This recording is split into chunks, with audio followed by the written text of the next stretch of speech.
that's it for topic 1. Topic 2, we are going to do a while loop. So with the for loop, as I said, we knew it was going to be a specified number of times. While loops will continue to loop until a condition is achieved. And I am absolutely sure that each of you is going to get to experience at some point in the near future the infinite loop. And I call it the infinite loop of doom because it's really hard to get out of that situation because your program kind of hangs. It just loops forever and ever, and you have to kill the program to get out of it. And I've got some screenshots in Blackboard in this topic to show you how to escape the loop in PyCharm as well as in Jupyter Notebooks.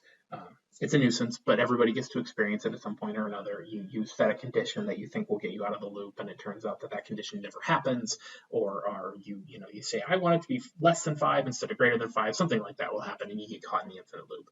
Just go look at that screenshot for whatever IDE you're working in, and then you'll be able to use that to get out. It's just like a stop button that you'd have to hit.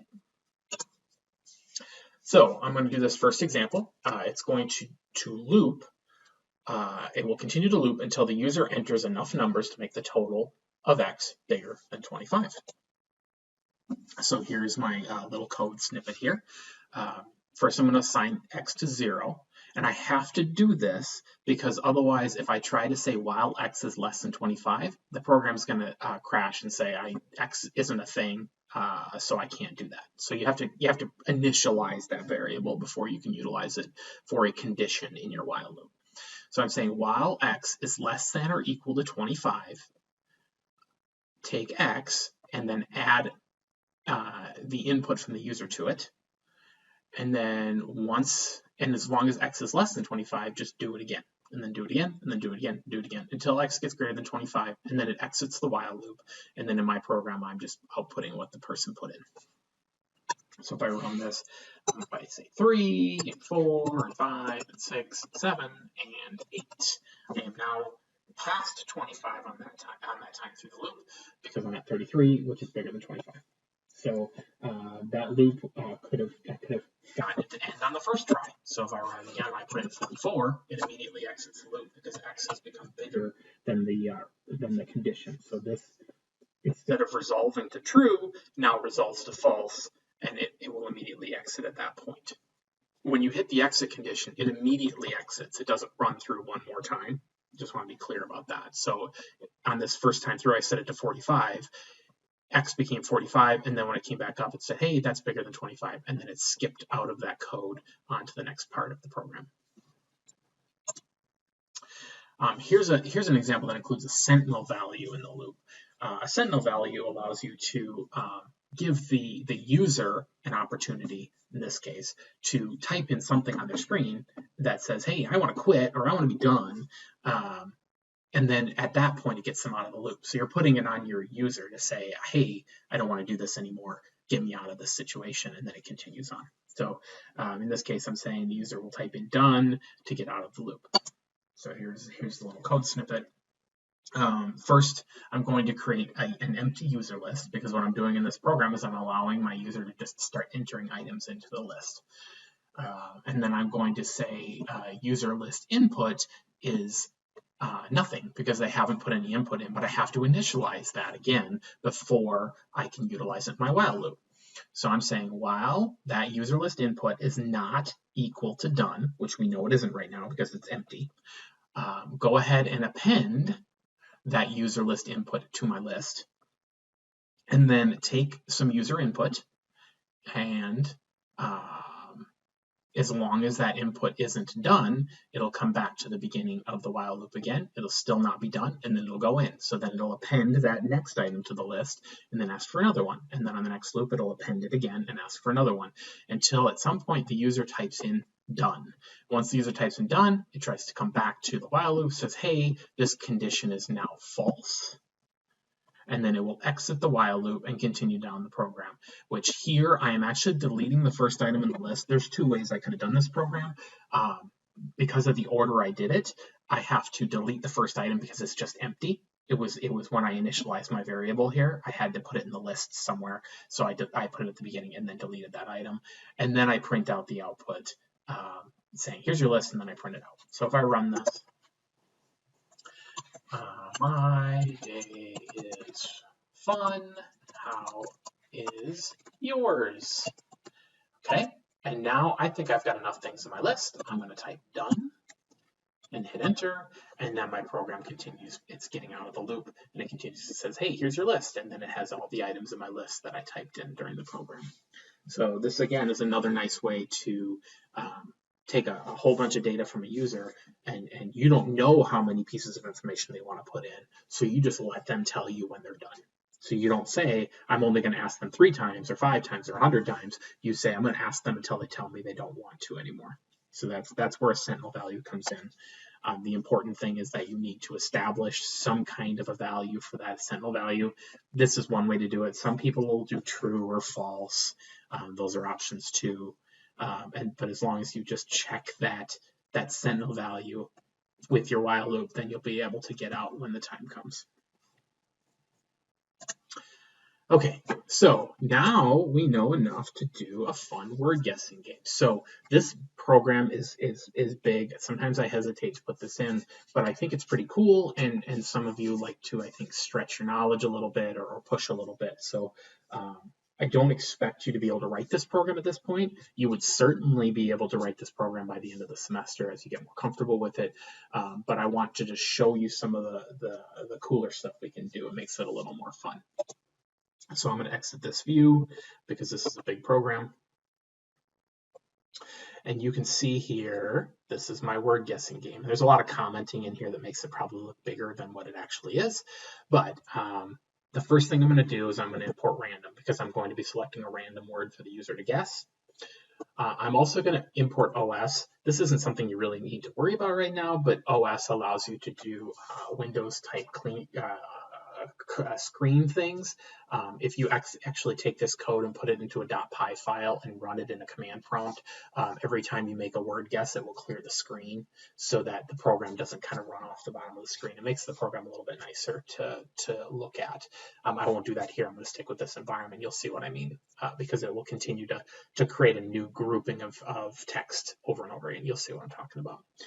The next thing here is word list, and what I did here is I grabbed the 1,000 most common words in the English language and made sure they were at least 5 characters long. So this is the list that I'm gonna pick the secret word from, and then I create a list that has the whole alphabet in it, and I'm making a copy of that list in unused letters. So in the end, I end up with two lists of the alphabet, and that's important because one of them I'm going to use for input validation, and the other one I'm going to use to track how many or what letters haven't been used by the program user. And then I'm going to pick that secret word. So it's going to do a random choice from this really big list up here. And then I'm going to do a couple of things because I need some pieces of information to make my program look good when I'm running it. I'm going to figure out the length of the secret word. I don't know what the secret word is here because it was randomly chosen, but I need to know the length of it. So then I'm going to store that in a variable. And then I'm going to create a list of length word. And this is a little bit of a stretch on the for functionality, but I can do it in like a single line and put it inside of a list to initialize a list. So I'm going to say your word so far, and I'm going to just fill it with underscores for the length of word length. So if word is 5 characters long, then this would end up being a list with 5 underscores in it. And then this is the part where I was talking about clearing the screen. You definitely don't need to worry about lambdas right now. They're called anonymous functions. We'll touch on them very lightly near the end of the semester, but it's just a very simple function. But in this case, it's just used to clear the screen. It won't actually do anything here for me, but it would if I were to output it to a command. Okay, so then we're going to actually start the program. So let's play the word guessing game, and let's tell the user here's the length of your word. And then now we finally get into that while loop. So you can see all of this stuff here happens inside of that while loop. So first thing, it's just going to print your word, and then it's going to say, here's the letters you haven't used, which I'll print out the list unused letters.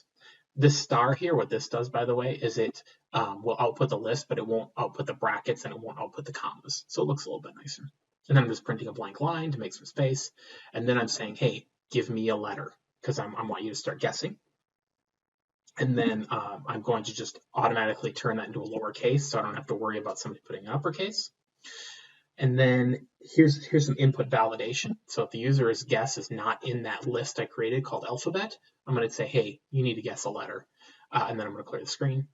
And then if the user did give me a letter, I'm going to check to see if that letter is in my list unused letters, because that unused letters list is going to keep updating as you make guesses. And if they already guessed that letter, I'm going to say, hey, you already guessed that letter. Clear the screen again. So if neither of those two things happen, then I'm going to take that letter as a guess. So I'm going to remove it from my unused letters list. And then I'm going to check to see if it's in the secret word.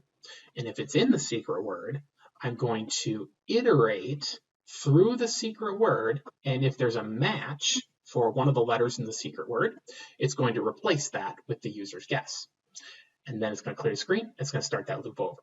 It's going to keep doing that loop until all of the underscores are gone in the list your words so far. Once all the letters are gone, or all the underscores are gone, that means the loop can end. And then I'm going to print out, hey, you figured out my secret word. And then I'm going to just give them an opportunity to press enter to exit so the program doesn't automatically quit. Again, some of this is a little bit heavy, but it's cool. And I decided I want to show it to you. So I'm going to run it. And you can say, let's play the word, guess the word. Here's the link to your word. Looks like I've got like an 8-letter word. And then here are the letters you haven't used, which I haven't guessed anything yet. So it gives the whole alphabet. Now you're going to watch me probably fail horribly at this. So I'm going to guess a letter. I'm going to guess the letter A. Okay, so you see A is now gone. It got turned into a dash. And if I try to guess A again, it's going to tell me I already guessed that letter. And then I'm going to try, let's say B. Oh, B's in the word. C. Okay, I'm getting somewhere. E, F. This is where the clear screen stuff is nice because it won't keep moving like that. G, W, R, S, D, L. Hey, it looks like it's the word describe. Once I guess the last letter, it says, hey, you figured out my secret word describe. And then I just tell the user to press enter to exit, and then it exits the program. So, I mean, kind of a cool thing. It's kind of one of those things that you could show to someone and they'd be like, hey, you actually know what you're doing. And you guys, for the most part, have the tools you need to be able to do this. There's some weird nuanced stuff, which, you're like, I don't know exactly how to do that. These are the situations where you would want to go and just start doing some Googling to figure out how to do specific things. Hit Stack Overflow. It can be really useful for trying to figure some of this stuff out. But this is a program you could do. Now, this is written in a way, there's a lot of commenting. I didn't utilize functions here. I just kind of wrote a program. Those kind of things are not ideal, but it's a way for you to step through and see how a while loop could be pretty powerful. But anyway, so continuing on. So that's that. There's my many guesses. I'm going to go back into my normal view because it looks nicer.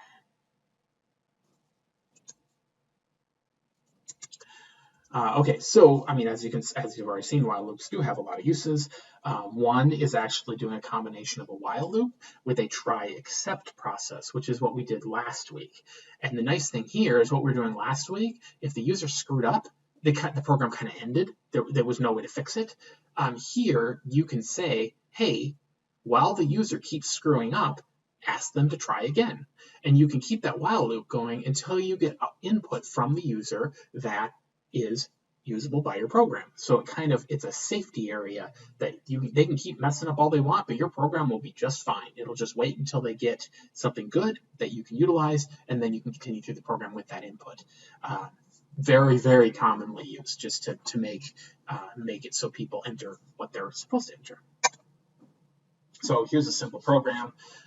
This is essentially utilizing a sentinel in this case. I'm going to say while user input, I'm going to create a variable called user input, assign it to error. I could have also just left it blank. The sentinel value is kind of up to you. And I can say while the user input is error, which we know it is right now, try to get user input. And if they don't enter a number, you will get an exception here because it'll try to turn text into a number and then it will fail. So then you have your accept option here saying, hey, you didn't enter a whole number, and then make sure that user input is turned back into error, and then it'll come back to the top again and it will say, hey, it's still error, and then you try again. And you go around and around and around and around until they finally give you something that's a number, like you asked, and then your program can move on. So if I run this, it's saying input a whole number. If I put in whatever, it's going to say, hey, you didn't give me a number. Fine, I'll give you a number, 5. And you can see I entered the number 5. So I was able to then exit that while loop. Now, if I had a real program here, now my program could continue running. This would be a perfect thing to put into a function, because you could just call that function and have it take care of dealing with the user input, and then that function can then output at the end the correct input from the user, and then you can utilize that in your program.